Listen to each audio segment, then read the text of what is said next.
It's your boy, Squad Gang, Vape Gang Squad here. You got me, Michael, Mason, Marlon, and we're gonna be talking about vaping, juuling, and cigarettes. Hey gang, so we're going to be talking about facts about the JUUL. One JUUL pod contains as much nicotine as a pack of cigarettes. That's 20 cigarettes. That's really bad. 1/5 of middle and high schoolers have seen JUUL used at a school. Fruity flavors, as well as tobacco flavors. Minors are getting their hands on them and using them and getting addicted.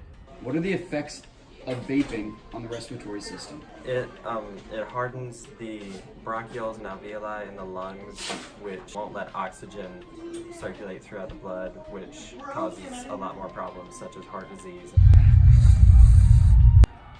The goal of the respiratory system. Everyone knows it. You gotta bring in the oxygen, then you gotta let out the CO2. Easy, simple.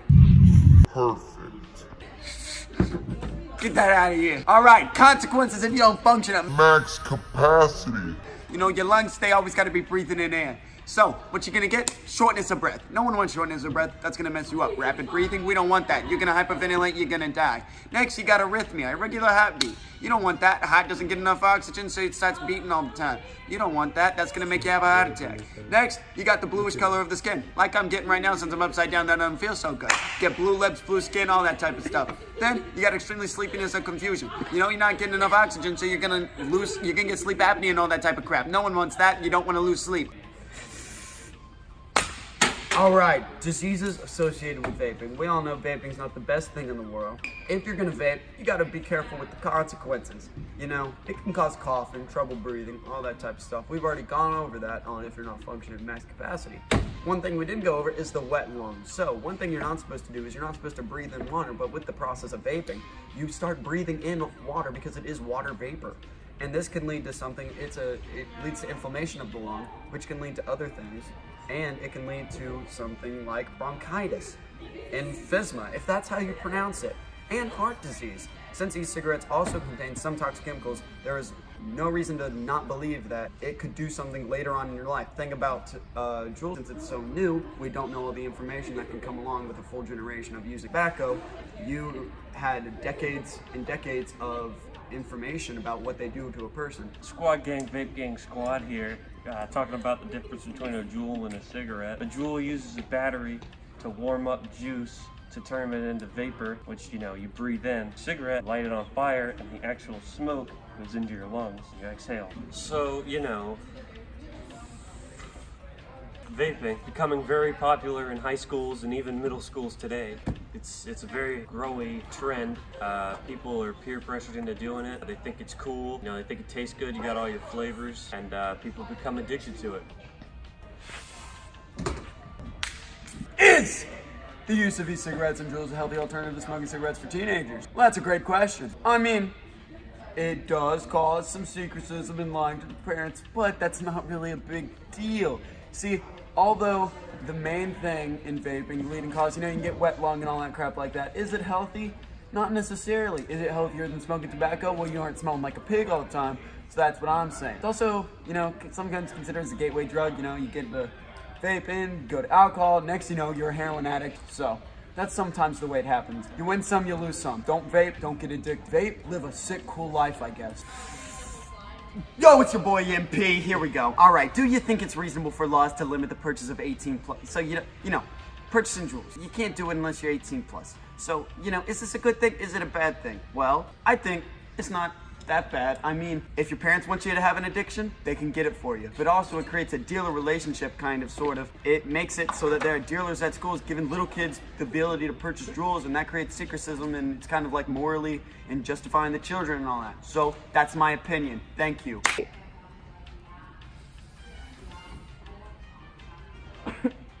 Bro, is juuling cool? Not at school.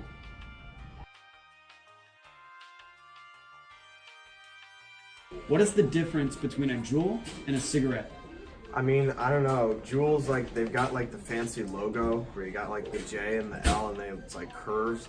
And I think it has something to do with like electronics and like, I don't know, cool people usually have them. So I say, yeah. What's a cigarette? It's basically this long piece of cardboard and you light it on fire and then you go and then smoke comes out. What do you think the effects of vaping has on teens?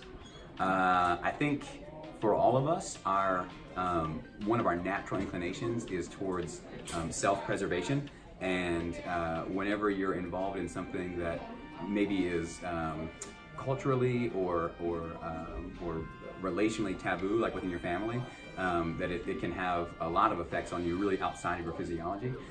So it may cause you to be more deceptive or secretive about something, and then when questioned about it, go back to those sort of inclinations towards self-preservation, and at all costs make sure that no one finds out. And that might even just be because you're embarrassed about it, but certainly if you're a teenager living with your parents and you know that they don't approve of it, that would be a real easy way to justify that, especially because maybe it isn't something worse like marijuana or even cigarettes, and so you can justify to yourself why you're doing it and even the cover-up of it. So yeah, I think the moral implications of that, just on one's own conscience and integrity, are heavy.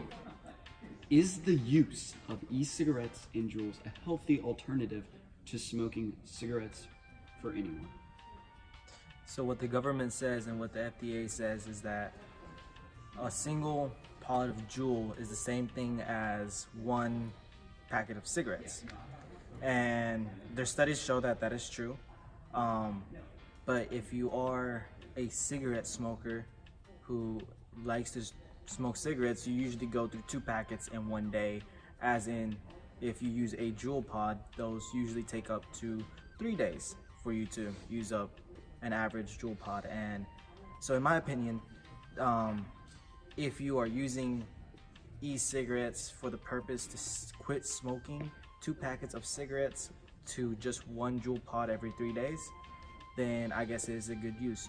But if you are using JUUL pods or any vape thing just because you over cigarettes, then you're not using it to try to calm down from smoking cigarettes, then that is a bad use, because you shouldn't be doing it in the first place to begin with than just smoking cigarettes. So if you're using it to stop smoking cigarettes, then it's a good thing. If you're using it just because it's trendy, then it's not a good thing.